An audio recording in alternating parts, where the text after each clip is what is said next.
Vamos en este tema a hablar acerca de aspectos claves del ministerio, aspectos claves del ministerio, ¿sí? Lo vamos a ver primero en una parte bien práctica en lo que hace al ministerio de cualquier grupo de iglesia local y también lo vamos a ver en el aspecto macro de cómo lo que hacemos ministerialmente Dios quiere usarlo de una manera mucho más amplia, ¿sí? Así que vamos a arrancar en primer lugar identificando, y esto tal vez nos va a ayudar a aclarar ideas en todo lo que venimos compartiendo en esta mañana. En primer lugar, identificar en nuestra vida el patrón de Dios a través de toda la escritura en cuanto a su obrar en el reino de Dios, ¿sí? Este es un patrón que lo vemos continuamente en todas las historias de la palabra de Dios y que también es un patrón que Dios sigue utilizando hasta el día de hoy, en esta misma clase. Acá hay 40 personas escuchando. Dios tiene sus objetivos para que su reino se extienda, ¿sí?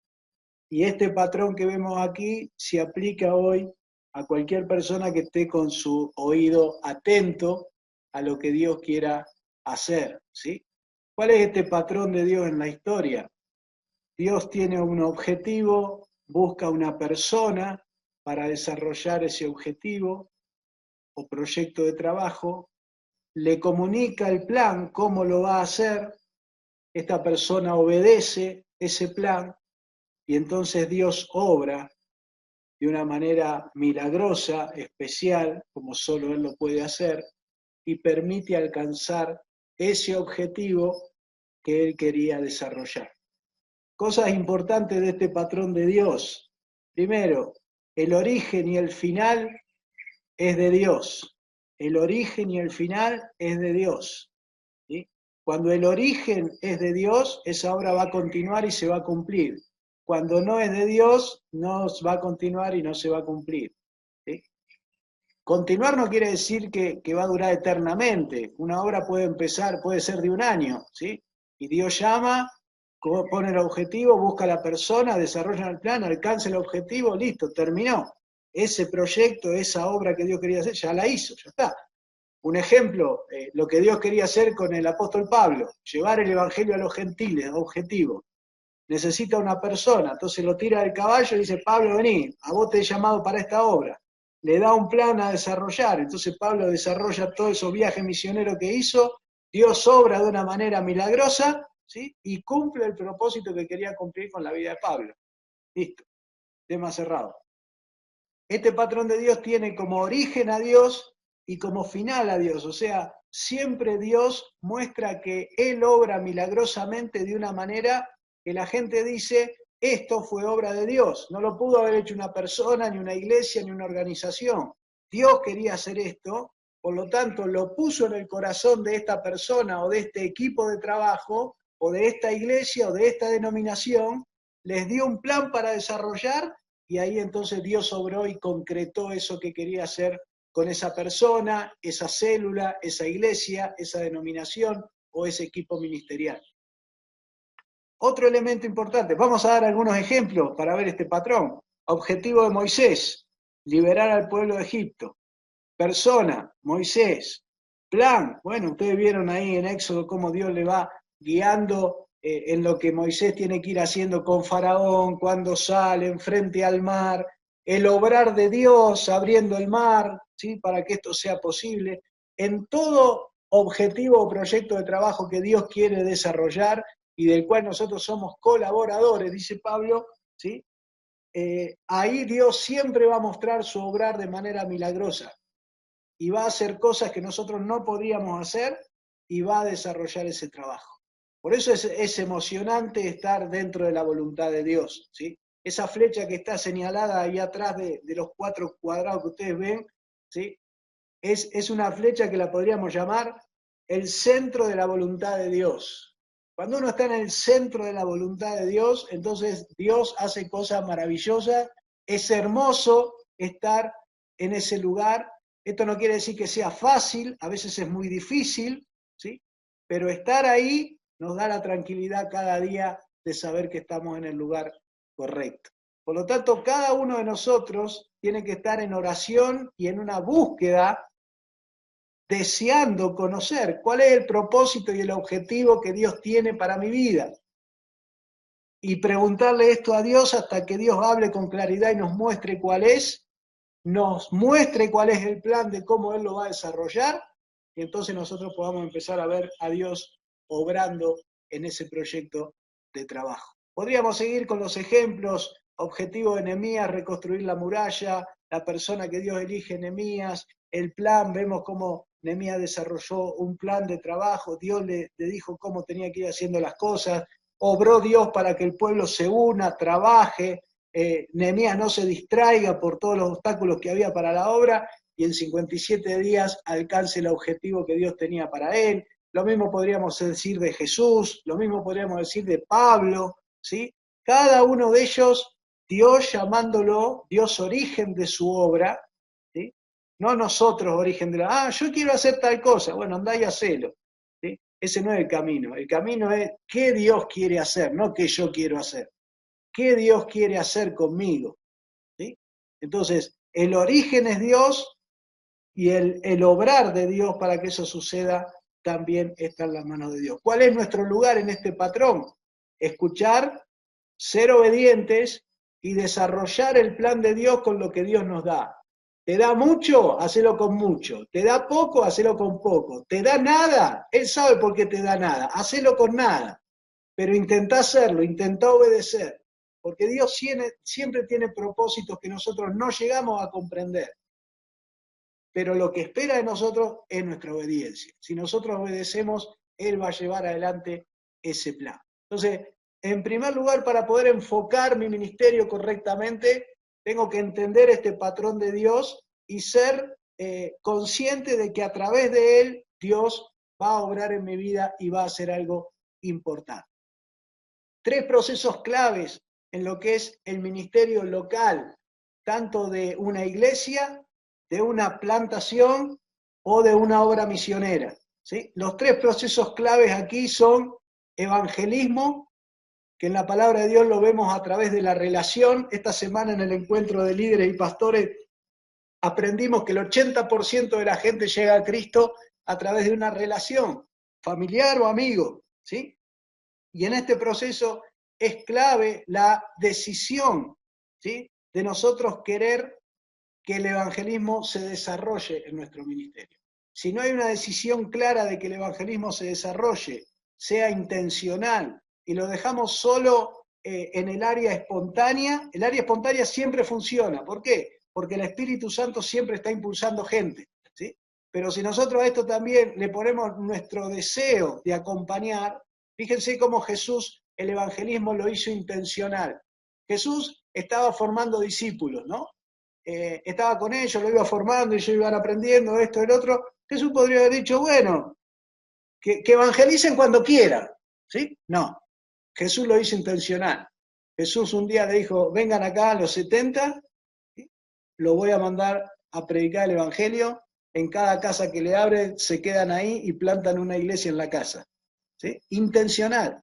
Bueno, el evangelismo requiere de esta decisión en el ministerio. Cuando la iglesia espera que la gente evangelice, ¿sí?, Dios lo va a hacer a través de algunos, que el Espíritu Santo los impulsa, los lleva, ¿sí? Pero cuando la iglesia toma una decisión, o la célula toma una decisión, o quien sea el equipo de trabajo toma una decisión de que el evangelismo sea intencional, entonces los resultados pueden ser totalmente diferentes y mejores. El segundo proceso clave es el discipulado, ¿sí? De nuevo aquí la clave es la relación. Jesús tenía una relación con sus discípulos. Y la otra clave aquí es la obediencia. Llevar a los discípulos a obedecer. Si nosotros nos llevamos a los discípulos a obedecer, los discípulos entran en un círculo de pasividad y de inercia donde aprenden teoría y teoría y teoría y teoría y tienen la cabeza así de grande, pero la práctica cero. Por lo tanto, tenemos que ir a un modelo al revés, como el de Jesús. Jesús enseguida ponía a su gente a trabajar. Enseguida, persona que se acercaba a él al reino y Jesús la ganaba, Jesús la ponía en una implementación rápida del ministerio, ¿sí? Al gadareno ahí nomás, andá y da tu testimonio. A la mujer samaritana rápido, andá y hablale a tu gente. ¿Sí? Obediencia. En el primer momento, obediencia práctica. Otro ejemplo, viene un joven rico que quiere ser discípulo. Señor, yo hago esto. Vos hacé esto, obedeceme en esto y sos mi discípulo. No, en eso no puedo obedecer. Entonces no podés, le dijo Jesús. Y se fue triste el discípulo. Porque el discipulado tiene el elemento de la obediencia como elemento clave. Si el discípulo no empieza a obedecer o no está dispuesto a obedecer, entonces lo que tengo no es un discípulo. Jesús dijo claramente, si usted no hace lo que yo le digo, usted no puede ser mi discípulo. ¿Sí? Llámese como quiera, cristiano, miembro de la iglesia, póngale el nombre que usted quiera, pero discípulo mío no puede ser. ¿Por qué? Porque el discípulo mío requiere negarse a sí mismo, tomar la cruz y seguirme. ¿Sí? ¿Puede usted hacer esto? Va a ser un discípulo mío. No puede, no va a poder ser un discípulo mío. Entonces, en este proceso clave, la clave es la obediencia.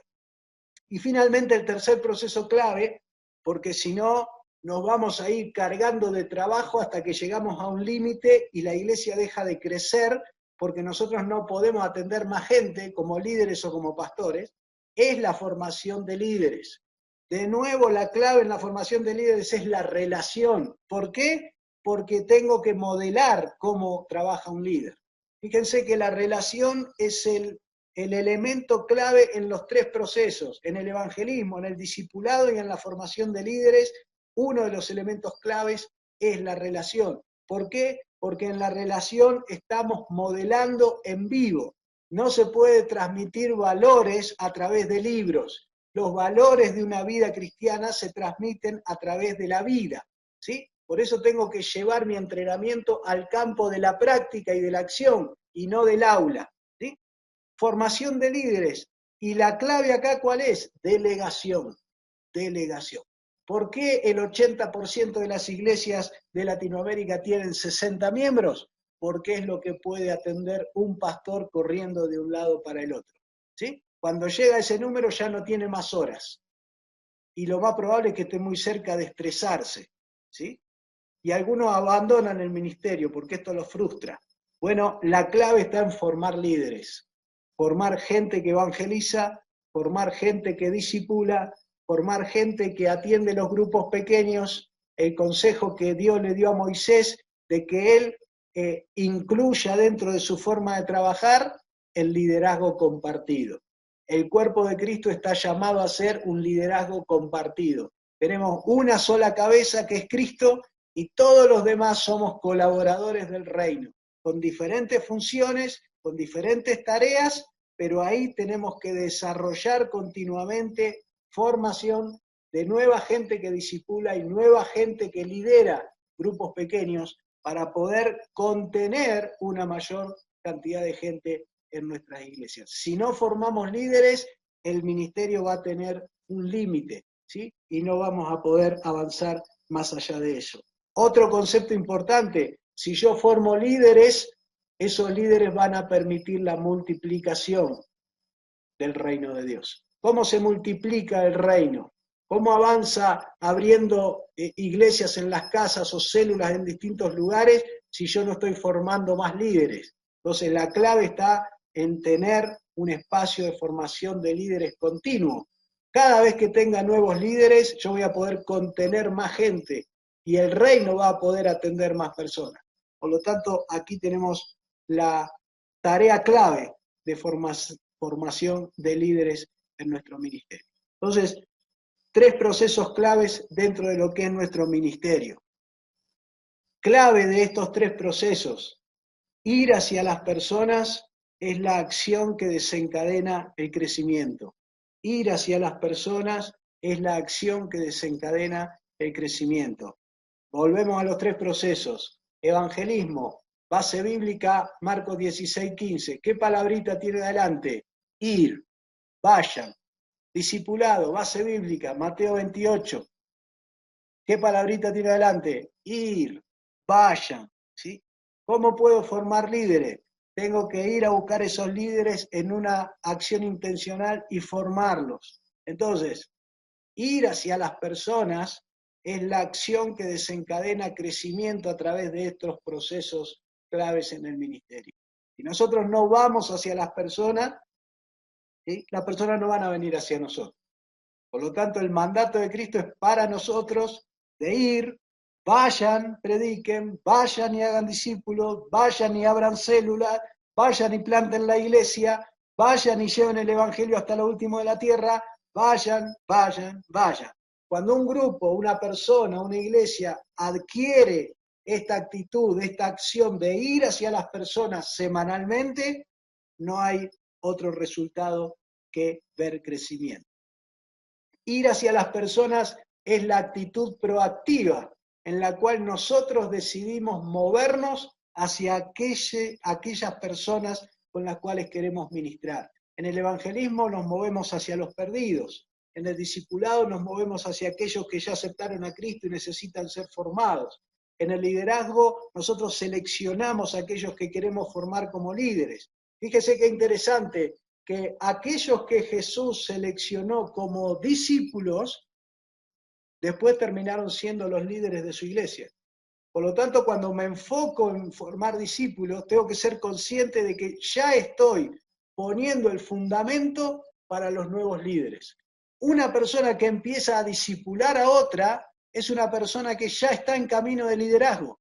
¿Por qué? Porque esa persona va a hacer el mismo trayecto que hizo Jesús con los suyos. Primero fueron discípulos, pero después de cierto tiempo maduraron, crecieron, aprendieron, practicaron y ahora se transforman en líderes de la iglesia. Por eso es importante ver el discipulado como la base del edificio de la formación de líderes. La base es hacer discípulos y de esos discípulos van a surgir los líderes de la iglesia. Para las tres tareas necesito ir intencionalmente hacia la gente y realizarlas.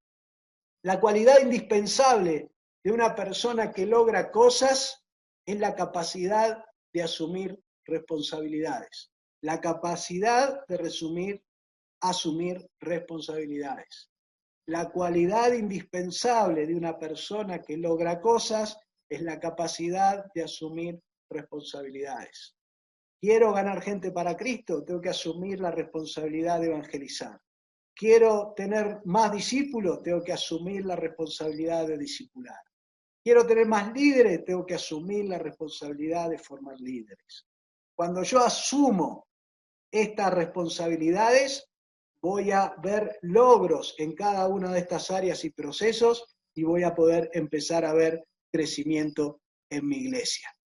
Terminamos con Jueces 5. Yo te animo a que vengas a Jueces 4 y 5, la historia de Débora y Barak. ¿Sí? Jueces 4 y 5, la historia de Débora y Barak. Y quiero mostrarte cómo cuando nosotros nos enfocamos en el ministerio, tenemos que tener en cuenta la mirada de Dios.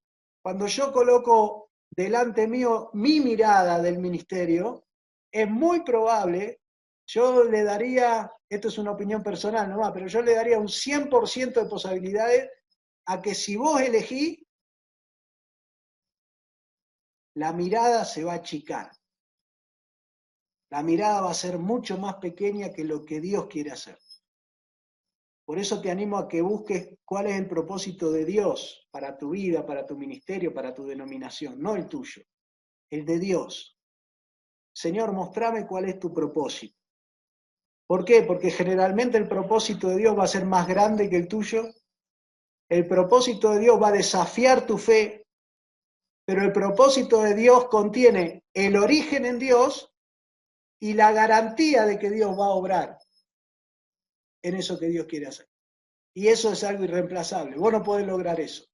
Vos no podés lograr que el origen de algo que vos quieras hacer sea el origen de Dios. Y vos no podés hacer lo que Dios va a hacer. Por lo tanto, yo te animo a que elijas buscar el propósito grande, desafiante, hasta te diría imposible. Si vos le agregás a tu propósito imposible, el único que lo va a poder hacer es Dios. Entonces, ¿por qué imposible? Porque la Biblia dice que para Dios nada es imposible. Entonces, imposible no hay nada para Dios. Ningún propósito va a ser imposible. Ahora, Dios quiere que camine hacia ese propósito.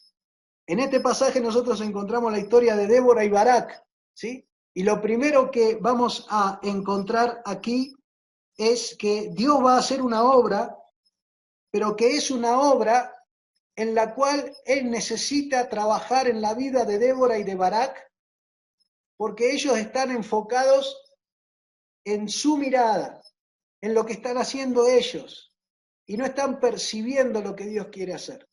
Te voy a compartir simplemente 7 principios de esta historia para que vos las puedas aplicar en tu ministerio. En primer lugar, ver el mapa grande. Dice capítulo 4, después de la muerte de Adod, los hijos de Israel volvieron a hacer lo malo ante los ojos de Jehová. Jehová los vendió en mano de Jabín, rey de Canaán, el cual reinó en Azor, y el capitán de su ejército se llamaba Sísara, el cual habitaba en Aroset Goim. Entonces los hijos de Israel clamaron a Jehová, porque aquel tenía 900 carros cerrados y había oprimido con crueldad a los hijos de Israel por 20 años, ¿sí? Por 20 años. Mirar el mapa grande es darnos cuenta que lo que Dios va a hacer es algo que va a cambiar la historia que nosotros estamos viviendo. 20 años llevaba Israel en esclavitud con este hombre Sísara. Y ninguno de ellos, ninguno del pueblo de Israel, podía ver en el horizonte, durante 20 años, ninguno vio, ninguno soñó con que se podían librar de Sísara. Y Dios los va a invitar a través de esta historia a ver el mapa grande. El mapa grande es lo que Dios quiere hacer, no lo que vos decías o vos soñás, lo que Dios sueña para su pueblo y para sus hijos. Dios soñaba que fueran libres, que no fueran esclavos. Por eso cuando ellos claman a Jehová, Dios va a obrar. Pero va a obrar, no simplemente dice, miren, los voy a aliviar un poco, les voy a dar algo. No, voy a terminar con estos 20 años de esclavitud. Cuando Dios obra, obra en grande. Cuando Dios quiere hacer algo, quiere hacerlo en historia. ¿Se imaginan ustedes esas familias? Había gente que decía, hace 20 años que yo soy esclavo. Y lo que Dios va a hacer en este momento es que va a liberar, y va a haber gente que va a decir, yo vi cómo Dios liberó al pueblo después de 20 años. Hermanos, yo sé, estoy seguro que aquí hay gente que Dios va a usar para hacer cosas que no hace 20 años. Dios tiene planes grandes en su corazón. Dios no mira en chiquito, pero Dios en ese plan grande va a venir a buscar a aquellos que tengan el corazón listo para hacer esas cosas que Dios quiere hacer. Por eso la invitación mía es no mires tu mapita. A veces estamos mirando mi iglesia, mi ciudad, mi país. Mirá el mapa grande. Dios siempre nos llamó a mirar el mapa grande en la historia. Y acá también lo va a volver a hacer. Capítulo 4, versículos 4 y 5. Gobernaba en aquel tiempo en Israel una mujer, Débora, profetisa, mujer de Lapidor, y acostumbraba a sentarse bajo la palmera de Débora, entre Ramá y Betel, en el monte de Efraín, y los hijos de Israel subían a ella a juicio. ¿Sí? Fíjate lo cotidiano, la rutina. Débora era una profetisa, era una mujer de Dios. Sin embargo, se había acostumbrado a ser esclava, no creía que Dios podía liberar a Israel de esta esclavitud, porque durante 20 años esto continuó año tras año. No hubo un año en el que alguien soñó, Dios nos puede salvar, y había caído en la rutina. Aún conociendo a Dios, aún sabiendo de Dios, ella hacía su ministerio común que era, iba, se sentaba y atendía a los hijos de Israel que subían a ella. Acostumbraba a sentarse bajo la palmera.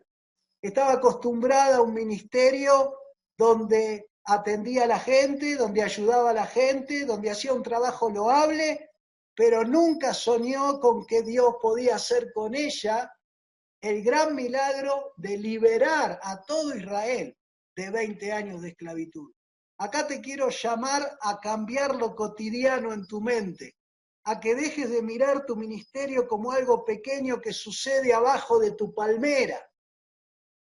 Dios le va a decir a Débora, tenés que salir de abajo de la palmera para ver lo que yo voy a hacer a través de tu vida.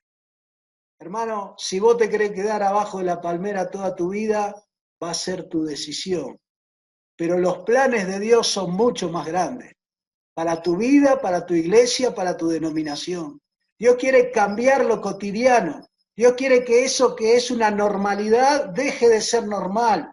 Eso de que la iglesia no crece, de que no plantamos iglesias, de que no aumentamos en porcentaje de cristianos en nuestro país, de que no enviamos los obreros a los pueblos no alcanzados para terminar la tarea. Dios quiere cambiar con esas realidades.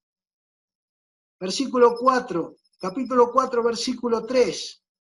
Por 20 años Israel estuvo esclavo. Dios viene a nuestra vida y a nuestra historia, como vino a la vida de Débora, a cambiar realidades. Dios quiere cambiar realidades. Dios quiere realizar cambios históricos. Y lo va a hacer a través de personas. Yo no sé si lo va a hacer a través tuyo, no sé a través de quién lo va a hacer, no soy profeta. Lo que sí sé es que a través de la historia Dios está listo para cambiar realidades y realizar cambios históricos. Y tal vez vos seas la persona que Dios quiere usar para eso. Para que esto suceda, una de las cosas que vamos a tener que cambiar es las formas. Recién hablábamos de que nuestro liderazgo, la mayoría de nuestro liderazgo, por la edad que tiene, fue formado hace 20 o 30 años. Y hoy el mundo ha cambiado, el mundo es otro. Y necesitamos cambiar las formas en que hacemos las cosas. Necesitamos ir a formas menos burocráticas, más diligentes, más dinámicas, más al modelo bíblico, para que realmente podamos ver cosas diferentes. Cambiar las formas, versículos 8 y 9. Fíjate, Barak le dijo, porque aquí Débora va y habla con Barak, ¿no es cierto? Y Barak le dijo, si vos vas conmigo, yo iré, pero si no vas conmigo, no iré. Débora le está diciendo, mirá, tenemos que liberar al pueblo de Israel, ¿sí? Y esto siempre lo hizo el hombre, un general. Te toca a vos, Barak. Y Barak le dice, no, yo no voy. Barak no está preparado para lo que Dios quiere hacer. A quien Dios prepara, Dios es a Débora, ¿sí? Sin embargo, que una mujer lleve adelante un ejército no era la forma de esa época. Nadie lo había hecho así antes. Y sin embargo, Débora dice, iré contigo, mas no será tuya la gloria de la jornada que emprendes, porque en mano de mujer venderá Jehová a Sísara. Cambiar las formas. No sé cómo Dios lo va a hacer, no sé qué forma va a usar. Lo que sí sé es que Dios continuamente cambia las formas que Él utiliza para realizar sus obras en la historia. Por eso no tenés que tener miedo de cambiar la forma. No, siempre lo hicimos así y acá estamos, nos estamos muriendo. No, es que nunca lo hicimos. Bueno, empezá a hacerlo.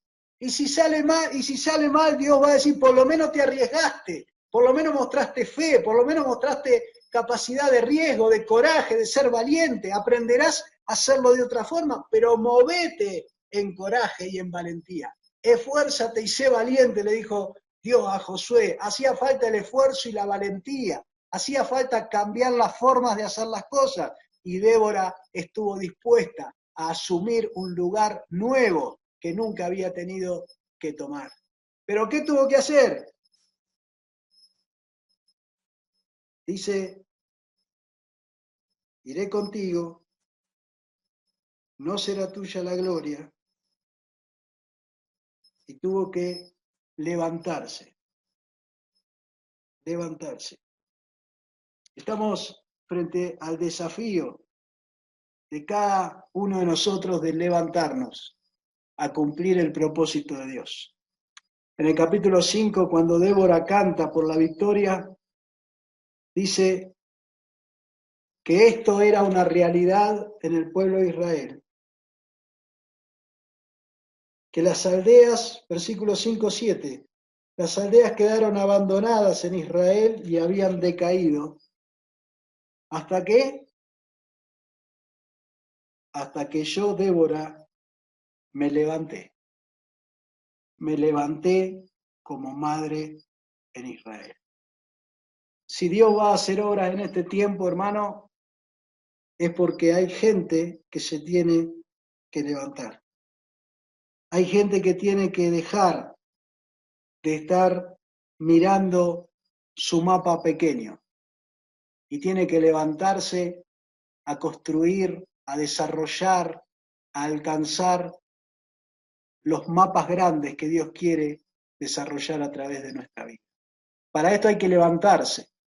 ¿Te acordás dónde estaba Débora? Estaba sentada debajo de la palmera. Acá se levanta y va a liderar y Dios la va a usar y va a cambiar una realidad de 20 años y va a cambiar la historia y va a dejar un legado de que toda persona que confíe y le crea a Dios y se levante de sus rutinas y de lo cotidiano que está haciendo y se anime a cambiar las formas, Dios la va a usar para hacer algo histórico. Último punto, hay que decidir obedecer lo que Dios nos mande a hacer. No alcanza con levantarse. Levantarse es la acción de decidirnos por confiar en que Dios nos va a usar para hacer algo grande. Pero eso tiene que ir acompañado de la obediencia, de un corazón rendido, de una obediencia constante y perseverante diariamente a lo que Dios nos mande a hacer. Capítulo 5, versículo 15. Caudillos también de Isaacar fueron con Débora, y como Barak también Isaacar, y se precipitó a pie en el valle entre las familias de Rubén. Hubo grandes resoluciones del corazón. Hubo grandes resoluciones del corazón. ¿Por qué te quedaste entre los rediles para oír los balidos de los rebaños entre las familias de Rubén? Hubo grandes propósitos del corazón. Cuando Débora se decide a obedecer a Dios y a enfrentar a Sísara con todo el temor que esto podía significar, porque esto parecía imposible frente a un ejército que tenía 900 carros errados, Dios hace su obra porque Él tiene grandes propósitos. Pero como dice el versículo 15, para que haya grandes propósitos de Dios, tiene que haber grandes decisiones del corazón. Vuelvo al patrón que te acabo de enseñar. El origen es Dios. Dios quiere liberar al pueblo de 20 años de esclavitud. Grandes propósitos. Pero busca una persona, Débora, que está bajo una palmera y tiene que salir de esa palmera y levantarse y romper lo cotidiano y cambiar las formas. Y tiene que tomar grandes decisiones del corazón. Otra versión dice grandes resoluciones. Una resolución es esa cosa que vos decidís para siempre. Grandes decisiones del corazón. Estas grandes decisiones del corazón es cuando nosotros abrazamos ese gran propósito de Dios que Dios nos muestra para realizar y en obediencia lo empezamos a construir día a día. Esas grandes decisiones terminan haciendo que Dios obre, Israel venza a esos 900 carros, haga una batalla increíble, imposible, que nadie podía soñar. Dios lo hizo porque Dios obra. Último elemento del patrón que te acabo de enseñar. Dios siempre obra cuando Él tiene un propósito, cuando busca una persona y cuando esa persona en obediencia desarrolla sus planes. Él va a obrar. Tenés la garantía histórica de que Dios va a obrar de una manera milagrosa, especial y única cuando vos te decidas en tu corazón a obedecer. Dios quiera que en esta mañana Dios tenga muchos propósitos en su corazón y encuentre muchas personas dispuestas a tomar la decisión de obedecerle. Padre Celestial, te damos gracias por esta mañana, te damos gracias por poder enseñar, por poder compartir tu palabra, y quiero especialmente, Señor, en esta mañana cerrar esta clase pidiéndote por cada una de las personas que está aquí reunida. Tú conoces el propósito para cada una. Tú tienes un mapa grande para cada una. Tú quieres usar a cada una de una manera especial, única, imposible, que traiga gloria a tu nombre y que extienda tu reino, Señor. Por eso te pido por cada uno de ellos, que hoy los levantes, que hoy los saques de debajo de la palmera, que hoy los pongas en una decisión de obedecer a tus propósitos de una manera diligente, comprometida, esforzada y valiente, para que vos puedas realizar esos grandes propósitos que querés hacer a través de ellos y la gloria de tu nombre sea conocida en todo lugar. Te lo pedimos, Señor, Señor, obra Espíritu Santo, sopla Espíritu de Dios hacia donde quieras y como quieras, en esta mañana, en cada persona, en cada ministerio. Te lo pedimos en el nombre de Jesús. Amén.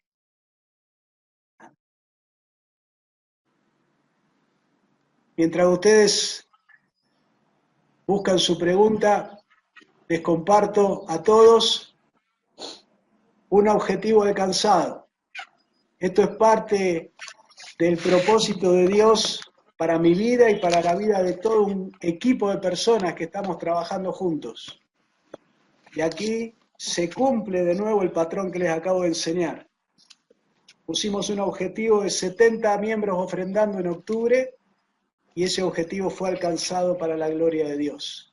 El propósito, ¿cuál es? La unidad en la misión y poder alcanzar en esta década el objetivo de apoyar 1000 obreros en pueblos no alcanzados y de esa manera estar tocando 1000 pueblos no alcanzados con el Evangelio de Dios. Y ya tenemos nuestro próximo objetivo para noviembre, que es 80 miembros ofrendando. Así que si está en tu corazón sumarte a grandes propósitos de Dios, yo quiero invitarte a que entres ahí en misión.org/miembros y te sumes a esto que Dios está haciendo. Dios ha obrado de una manera especial y Dios nos está dando la posibilidad de ver su mano en este tiempo. Así que preguntas relacionadas con este tema de enfocar nuestro ministerio, ¿sí?